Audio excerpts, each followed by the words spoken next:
Hey, good morning, everybody. Happy Saturday. So fun. I hope you're joining us today with a cup of coffee and hanging out. We're going to be chatting about online engagement strategies today. But it's so great to come together every Saturday and reflect on what we've learned as remote teachers. And we're going to start today with, I want to tell these girls a really funny story. I've been dying to tell them and they haven't heard it yet. A friend of mine called me last night and we were just chatting about the week, and we just giggle at the little stories with kids, right? And everybody is doing their best to do everything right. You know, teachers are just so focused on that. So she got an email from her vice principal that said, we're having a fire drill at this time. Be sure to Zoom in. And so at that time on like Wednesday, she was looking everywhere for the Zoom link for this fire drill. And she's calling and texting her colleagues at the site.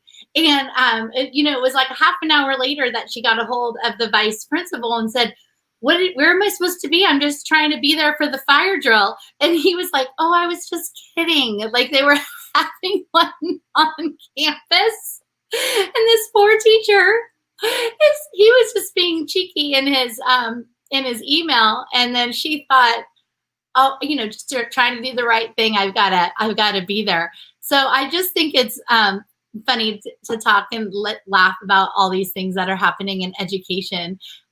Today we're talking about engagement. We've been in classrooms all week. We've got a lot to share, and we have an identity Hyperdoc to take you through and walk you through today.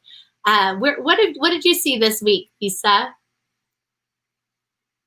Lisa, you're muted, my friend. I'm turning yellow on everyone. I really apologize. First, before I go, gals, we need to do a shout out. We have a friend in the audience today. So if we could give a shout out to one of our favorite teacher friends, Kathleen Whitworth, because we have a very special thing that she has shared with us. Look at what she gave us, Miss Stella and Dot Girl. And so we all have our Hyperdocs on today. Thank you, Kathleen. You're one of our regulars in the audience. We love you. And you teach me so much every day about doing this work. So we just appreciate you. Am I forgetting already? What did I see? Well, Kathleen's in our book. Sarah was going to give her a shout out too. What page number is she in our book? Oh, she is a page 16 girl. So I just tried to post a comment. Oh, wait. There's her cute little face. Kathleen has been using Hyperdocs with us. She's been one of our great teacher friends in our district and our accessorizer. She always makes sure that our accessories are on point. And this year for, the back to school wardrobe, it involves more from here up, jewelry. But honestly, Kathleen is such a great go-to friend to discuss lesson design. She is a risk taker, just jump right in, try new things, has been on our team and by our side through this entire journey from day one. Yeah. So if you have the Hyperdoc book at home, turn to page 16, and Kathleen is amazing. She's just unbelievable. So we love we're gonna have her on very soon. So yeah, we need to have her on because we've learned so much from her, and also she just brings an incredible positivity through all of this. She's just finding solutions constantly and then sharing them with us, and it's so inspiring to see the work through what Kathleen does. So thank you. One little shout out too, that why this is so special to the three of us, this special necklace. People ask us all the time, are you going to make a Hyperdoc t-shirt like that people can wear? And we have not done that because we feel like it would be strange to wear a t-shirt that says lesson plans on it. And so this is like the classy version of a t-shirt. I think I feel so special to have this, and I think it's amazing, beautifully done. So thank you, Kathleen. So I just had to interrupt that before I got into our coffee talk about what we've discovered this week. And it's around our topic of the week of engagement. And I know as people are going to be entering classrooms or have been entering classrooms, The topic of engagement is our theme this week, and there's so much we can talk about with this. Like, how do we get the kids to be present and join in and want to feel safe, to have their camera off and to join in the conversation?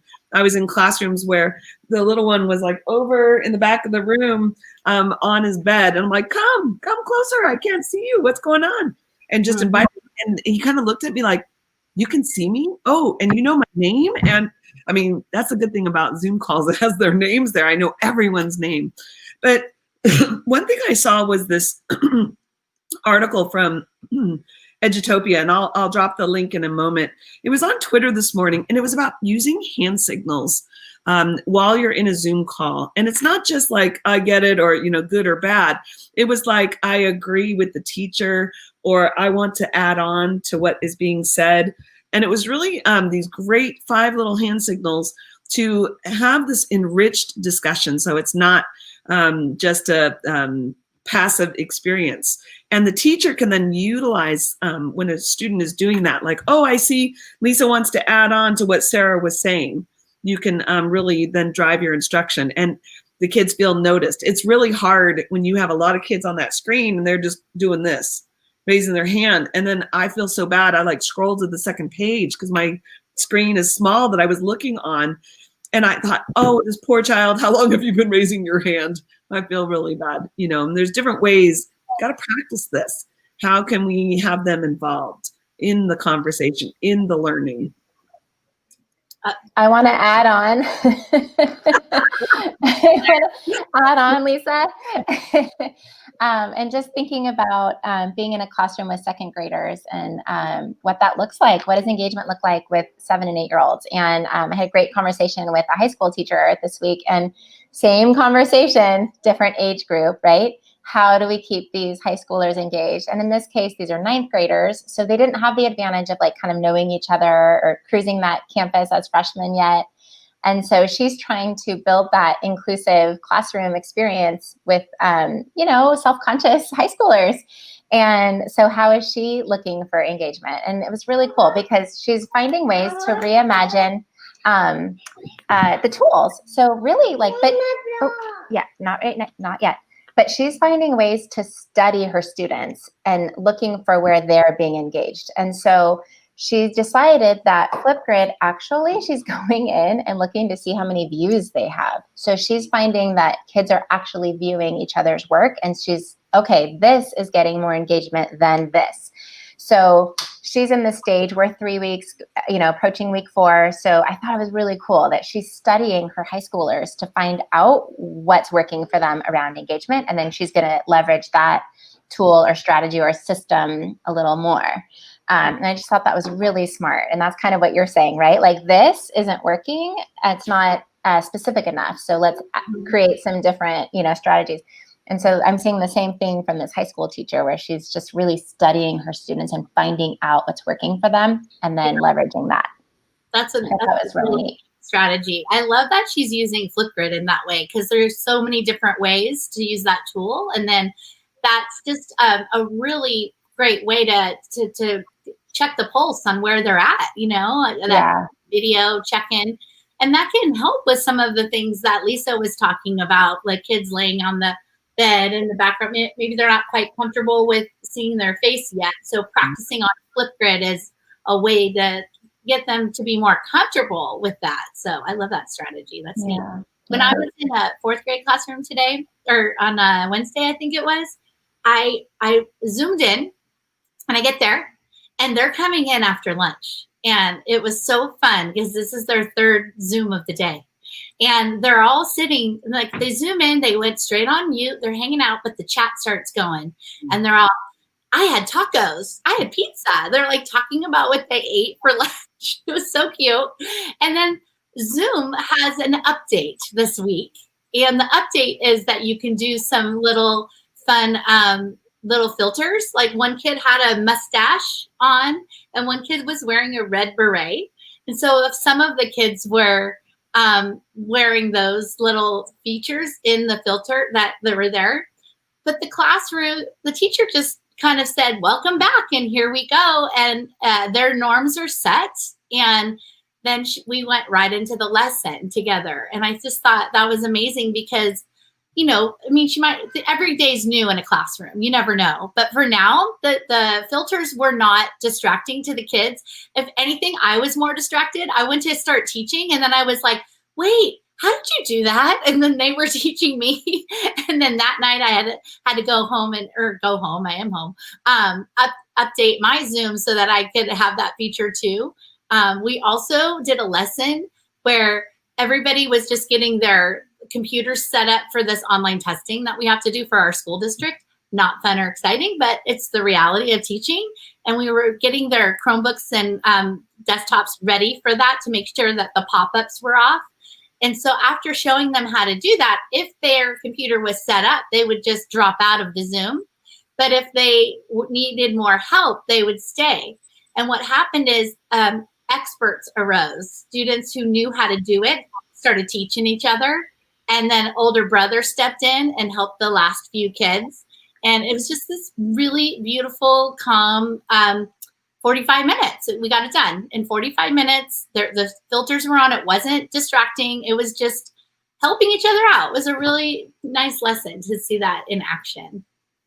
You know, honestly, Kelly and Lisa, we've used this term in our district around in the past, the teacher as a teacher researcher. Mm-hmm. And I really, in all of our stories in the last week, I really feel like now more than ever, the teacher is the teacher researcher. We are researching what's working, what's not working, stepping back, studying our data with who is our students. Like in your taco story, I mean, maybe sometimes engagement doesn't have to be created by the teacher. Maybe it's just sitting back and looking to see what the students are naturally engaged by, right?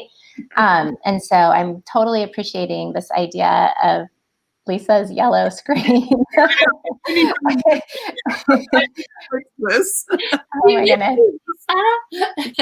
Can you remove Speaking of engagement, yes, of course.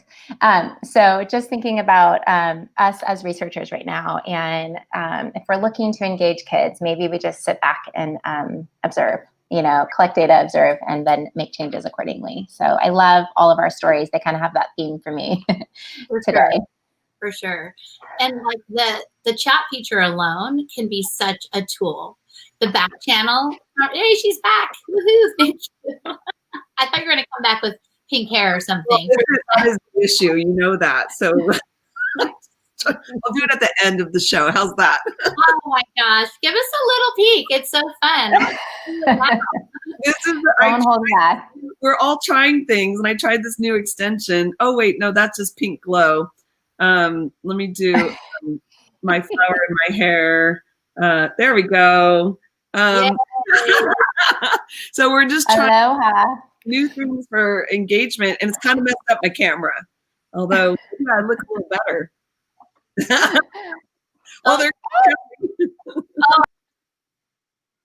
Oh my gosh, we are distracted today, aren't we? Yeah. It's like musical chairs. That's so fun. Cute. Can you tell we're like almost a month in? We're a little giddy. This is what we do Saturday mornings. I hope you're all feeling this. This is Saturday morning therapy for all of us to just come together and let's just talk about our week, you know. Yeah. This week also, the three of us, this is why you need a team. But this little triad, they make me so happy.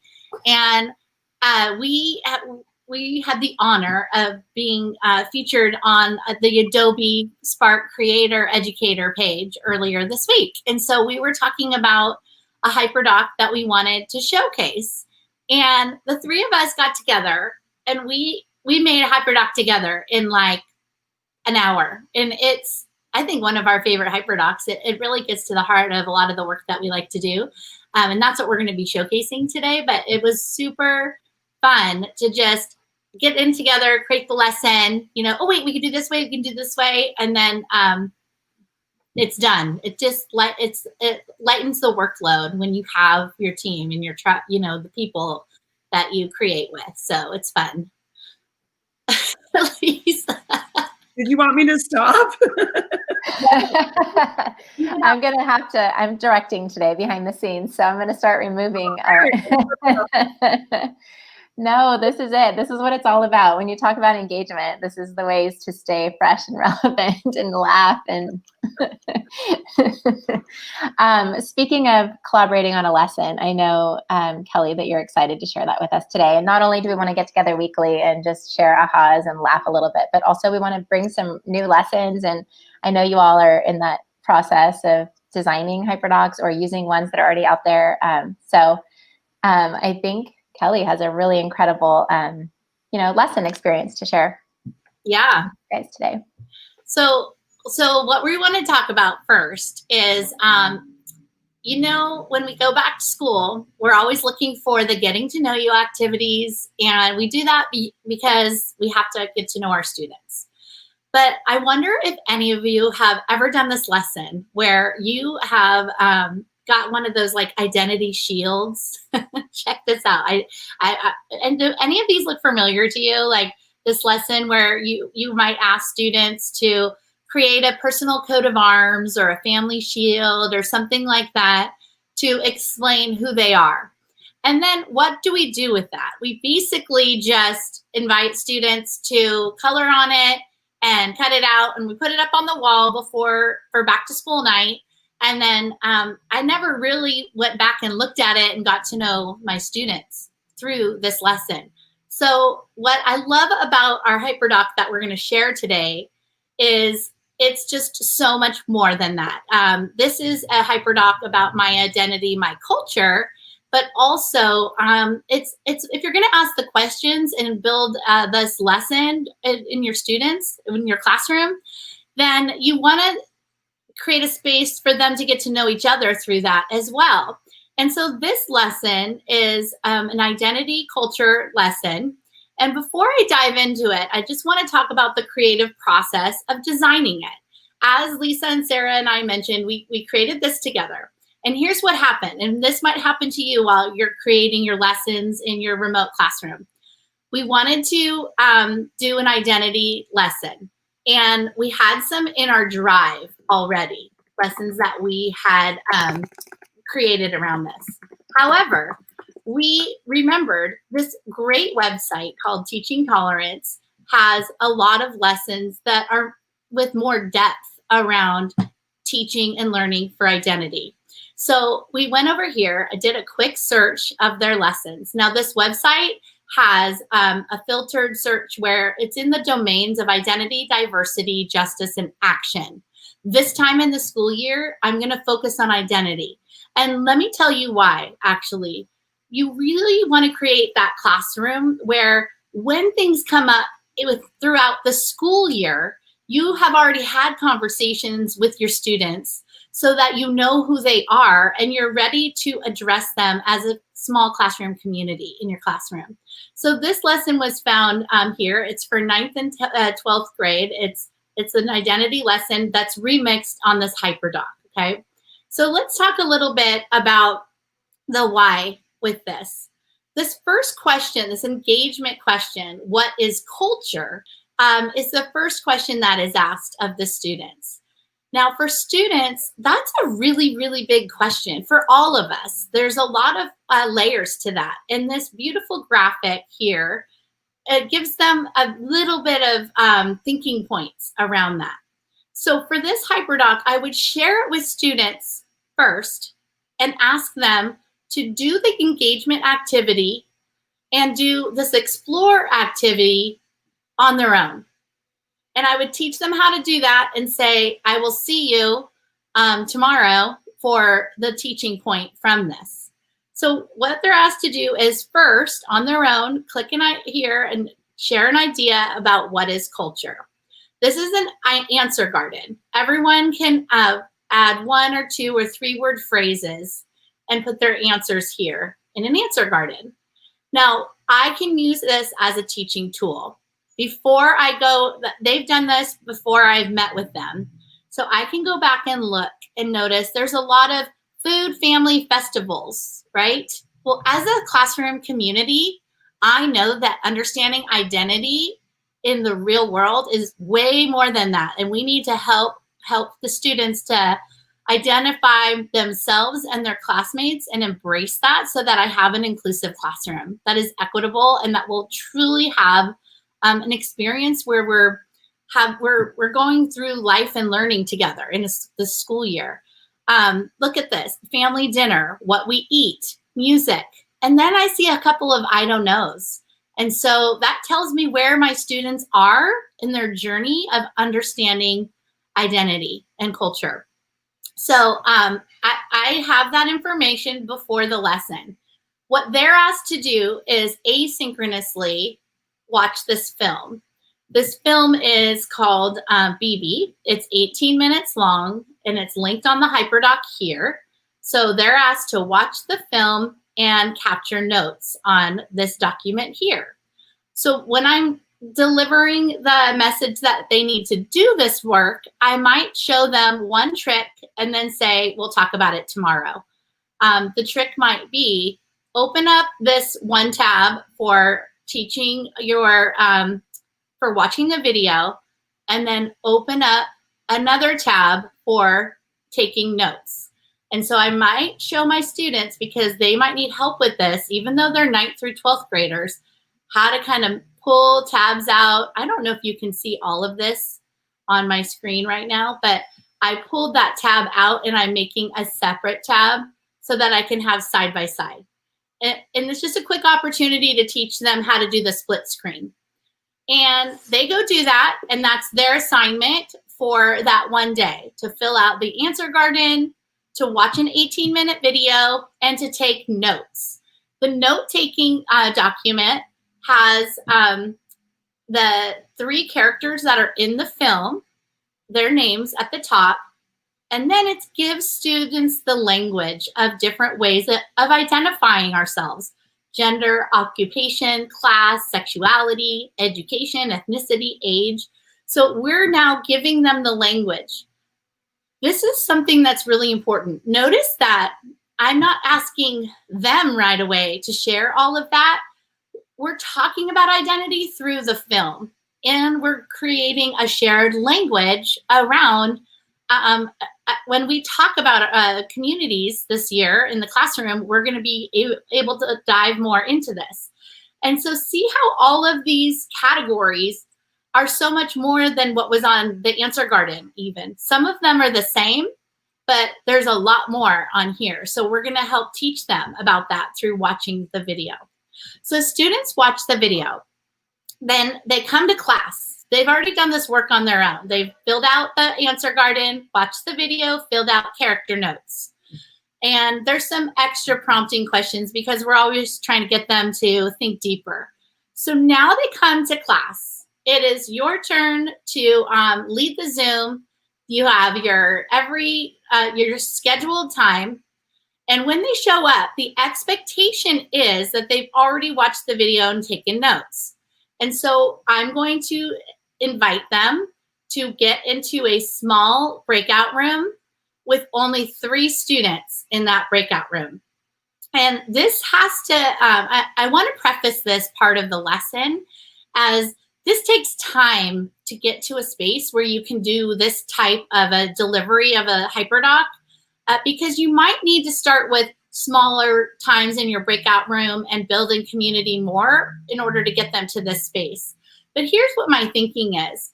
I've linked on here small groups, and it's just a template. You can put your own classroom names on here. And let's imagine before I delivered this lesson, I've already spent time in my classroom with establishing these triads. And those students know that when they work together, they're following the 4 agreements for courageous conversations by Glenn Singleton. I've already taught that lesson. They know that when they work together, these are the 4 things we're looking for: stay engaged, experience discomfort, speak your truth, expect and accept non-closure. Now, if you want some advice or ideas on how to get to this place, I've also linked a little article here on how to do that remotely for you. So this one template could be a lesson before the Hyperdoc. But the only thing that's on here are the names of the kids, so they can remember who they are. And I've pre-assigned the breakout rooms in my Zoom call. So while the students are working in their small groups, partner A, B, and C, they're going to hop there.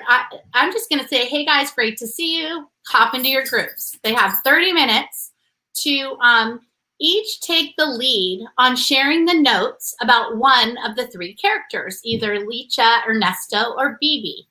And while they're doing that, they're jotting down more notes from what other people add to. So from the student-facing view, I have already added some notes here for myself, but now I want to add more because I'm listening to my classmates. And so they're growing the idea. They need some time to process this film and grow the ideas together. Now, this one document is the one piece of evidence that I might collect after this synchronous lesson, or allow students time to keep adding to, so that that's sort of the understanding that they've done the work, okay? Now, after that, those 30 minutes, and I do want to talk about those 30 minutes a little bit more. A lot of things could happen in that breakout room. One, they could be totally done in 10 minutes. And if they're done earlier, maybe they spend a little bit of time just chit-chatting, because this is 9th through 12th grade, and maybe they're just in there chit-chatting, and that might be okay with me. Another thing that could happen for student engagement in there is that they didn't do the work beforehand, watching the video. They don't have any notes, or one kid did the work and two did not. So those are realities of teaching online or in the classroom. So a couple of thoughts around that. I'm giving them 30 minutes. Depending on the inclusiveness of their triad, they could potentially go back and watch the video again in their breakout room and fill it out together. The learning is still happening. But if that's happening every time, then I might need to intervene and help with that group. Another theory or strategy is, if the kids didn't watch the video, maybe they don't go with their designated group they work with all the time. Maybe those students are grouped together, and you ask the class who has watched the video already. If you have, I'm going to put you in groups together. If you didn't, then you're going to go into a group and work it out together there. So after processing and jigsawing that out, we're going to come back together and spend the other 30 minutes of our Zoom in a Jamboard identity circle activity. In this Jamboard, you'll notice it's just a graphic organizer. So now the students are taking the lesson from learning about Bibi and the three characters in the film, and they're starting to relate it to themselves now. And the question is, what is your social identity and what is your personal identity? And they are invited to start putting that information in this graphic organizer.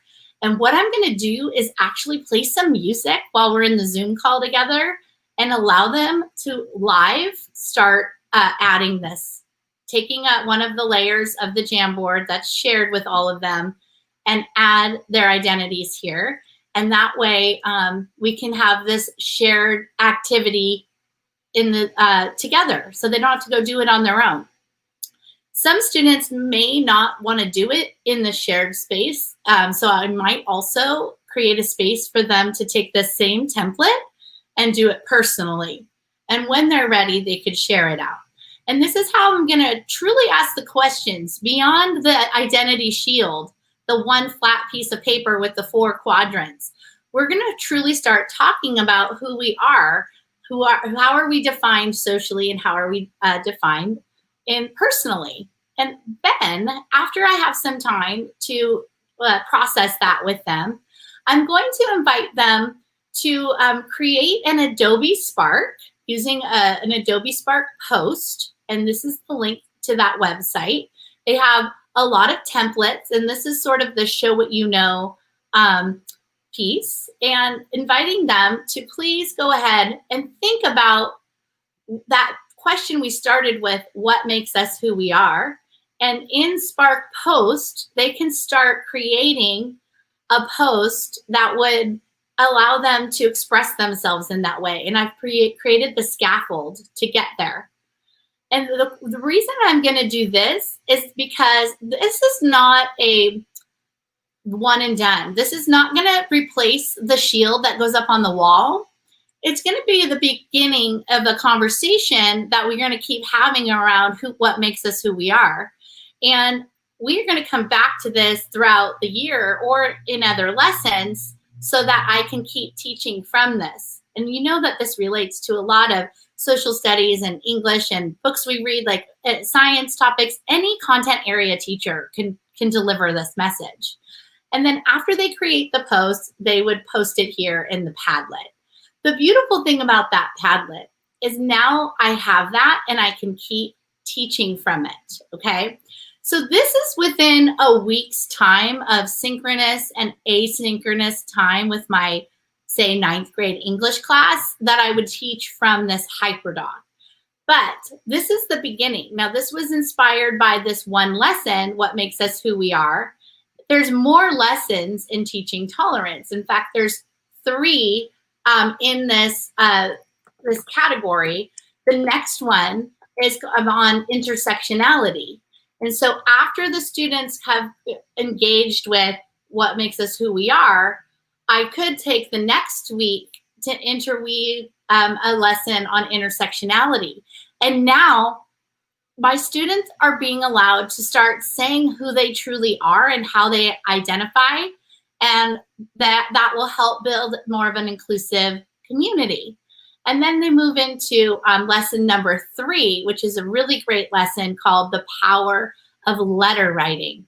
And this is where they can write a letter, and there's some scaffolds around that. Now, all of this put together is just the launch here. But you can see that what message am I sending to my students with this lesson? The first thing that I'm saying is, I see you, I want to know you, and I want to know all about you. I want to know who you are, and I want your classmates to know who you are.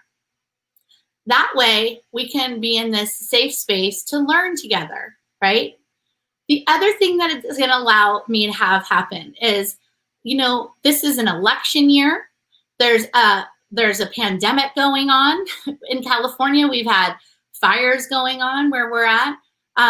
This year, we're teaching more than curriculum. We're really teaching during a pandemic and learning how to serve our communities. And as more things come up in the news, I want to help my students know that we can handle this together, but they need to be seen as their authentic selves. And so this is where we can keep coming back to that. And that way, when we read an article or we in the news, or we're reading a piece of literature that's controversial, or they have different feelings around political topics as the election comes up, they can at least learn how to have some discourse and understand the identity of each other coming through that. So that is the real work, I think, of engagement. We titled today's session Online Engagement Strategies. And in order to engage students, they have to know that we see them and we know who they are. And it's not going to happen in the first week of school or the second week of school. It's going to happen a little bit over time, just like it does every school year. And usually every school year, at the end of the year, we get sad and we say goodbye, and we miss them. When the new school year starts, you have a new group that you're excited to meet.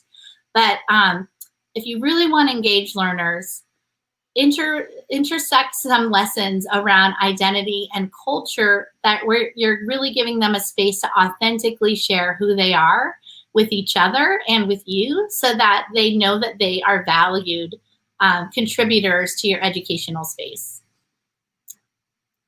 So that's where we're at. That's the lesson. I love it. I think we've covered engagement in so many different ways, from being silly, Lisa, and her pink hair and her aloha attitude, to truly engaging with who we are as people and how to engage with each other. Like, this is my personal identity and this is your identity. How do we interact and come together as a community? So I just think that topic of engagement is so big, and I know we're going to continue to revisit this topic. This is not a one and done topic. There's cognitive engagement, social engagement, the element of fun, like all of that, right? But we're hopeful. Thank you, Kelly. There's so many great pieces tucked into that lesson that you were able to go over. I think that now hopefully people have ideas or new ideas about what engagement can look like. We're all figuring that out from, preschool to TK kindergartners all the way up through high school and higher education. But I'm feeling like all the ideas. I really appreciate that lesson. Lisa, you are. No, I'm on, right? Can you hear me? No, you're good. Yeah. I really appreciate that lesson though too, because in that apply portion, and I put this in the comment, but I just would love to say it out loud too, is that sometimes we think of the apply portion of a Hyperdoc as like the final product, the published piece. And so it's got to be our very best work. And I really love doing it like a flash draft and just quickly putting up where you're at with your thinking at that point and having that flexibility of seeing when you go to use a great web tool, such as Adobe, whether it's a video or a post or whatever it is, that it can be just a quick way to visually show your thinking at that moment, and not always treating everything like it's a big project to do.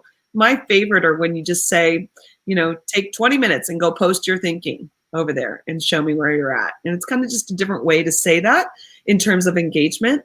So kids can feel a little creative, get their point across without just, raising their hand all the time. Right. And it's that practice over performance. Like the Jamboard activity is a little practice. Like, are we ready to start sharing a little bit about ourselves? And notice that the lesson, I don't ask them to do that asynchronously when they're away from me. I'm asking them to do that live with me because I need to be able to problem solve and know who's at what with and available to share that information, who's ready to do that. So it's okay to put music on and in your Zoom call and invite students to do it right then and spend 10, 15 minutes like on mute, or they can unmute and ask a question, or, just like you would in the classroom. You can't walk around and check in, but you can still do that work synchronously when you need to. And I think those are the really important decisions teachers are making, what's going to be asynchronous and what's going to be synchronous.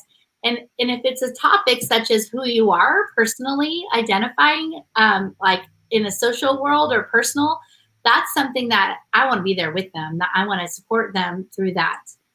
So you notice it's sandwiched where they watch the video on their own, but the debrief comes when we're live together. And then like Lisa said, if I had just said, what makes us who we are, make an Adobe Spark post, and then I would have just put it up on the digital bulletin board, just like the old identity shield. There's just so much more meaning when we can come back to that. Mm-hmm. I wonder if after, a few months, we come back and we say, how have we changed? Like who are we now? That's really what I was thinking, Kelly. And I'm so glad you shared that this lesson is the first in a series of 3. I mean, traditionally, I thought of like identity as all about me. And that's like a nice entry point, but there's so much more to it than that, right? And so I love that we found this lesson on teaching tolerance, and it's just in that one lesson, there's all these opportunities to rehearse my thinking on that. And then it can go into the next lesson and get into that intersectionality, and then into the next lesson. And so that idea that like identity is ongoing. And I think too, one of the things that is so beautiful about this lesson, and I hope teachers would be willing to do this as well, is that teacher vulnerability piece, to share who they are and what their identity process is like, and be willing to, be vulnerable and just put themselves out there as we're constantly changing and growing. And so, yeah, this would certainly not be a one and done kind of a lesson. It would be this rehearsal of understanding and multiple touch points on how to look inward and then also look outward. I think you bring up a good point too about, moving beyond just about myself. And I see Kathleen has put a comment in that she's going to look to see how she can remix for her littles. But maybe younger students, that's where they are in terms of their development. They are in that place of just about themselves. But as students get older, they're really more open to understanding the world around them. I do think too that during this time of remote instruction, a lot of people I'm hearing a lot of comments that the kids are going to be behind. They're going to fall behind right now. And I think this kind of goes into, Kelly, what you were saying was, it's a time for our students to be a little introspective about who they are as learners right now. And that's a real opportunity we have, regardless of how much content we get through. It's how you handle these crazy things that have been happening, even in our backyards lately, the resiliency and that perseverance, and how to still maintain that curiosity for learning and discipline for learning. Those are things that I think are really important teaching points we can take advantage of during this time. Discipline for learning and discipline for discourse. Our country's a little divided right now, a lot. There's a lot going on in the world. And as public educators, we still have that higher calling where we are helping students become engaged citizens of the world. That's the ultimate goal. And in order to do that, they need to understand that like the identity is multifaceted, like all of those other categories are there, and that they might evolve over time. So I love the idea of sharing this with littles as well. And I wanted to remind everyone that if you're looking for experts in this, that's why we went to Teaching Tolerance. This is their whole mission. That website is to help design lessons for students and teachers in that way. There's also work for teachers to do so that you can understand your own unconscious biases, and with that could apply to your classroom as well. And if you just go to their lesson study and you click on identity and you click on 2nd to 3rd grade, they've already done some thinking around how you might have this lesson in a younger age classroom. The reason, I don't know their reasons behind it, but I do think that the film itself is a really beautiful film, and no matter what age or grade you teach, you might enjoy watching it and reflecting on it. Sarah and I watched it at the same time, and she's like, "Oh my God, I'm crying already." Like there's just only because it's just I think we can all connect to it in some ways around relationships. And beyond teaching curriculum this year, we have to really help students see themselves and see themselves in the world as a space to help this world process all that's going on around us. There's a lot going on. So how to do that is a big ask, but we can do it. We can do it one lesson at a time, one day at a time, which has been our motto these days. I think too, hopefully we tackled the idea of how to have a good class discussion, because that's one of the things I know teachers are missing right now, right? It's just that when you have the class together and you can have this really great conversation. And so using that synchronous time in different ways to really bring that together. I think collaboration and discussion are at the forefront of designing Hyperdocs. And I know, speaking of designing Hyperdocs. Well, on that note, everyone, I would just like to say that there we go. There she is. If you'd like to learn more about, I didn't do my hair today. I waited to the very end. Is this a little distracting for you? They wear glasses off because I don't think the princess would wear. This is. Can you take me? I love it, Lisa. Sorry, I have to go back. I can't handle it. I've never been very princessy, so. That's just getting on the lesson of multiple identities, right? You're really hitting that, drilling that in today. So if you'd like to learn more, we go so deep in our ideas around lesson design in our online courses, and we've broken it down into bite-sized chunks. So if you're interested in learning not just how to make Hyperdocs and how to design them, but how to deliver them and all of these little tips and tricks, I highly recommend you visit hyperdocs.co and try out our many courses. Read the blog we have there. We have so many freebies in our blog. We'll get you started and get thinking about these.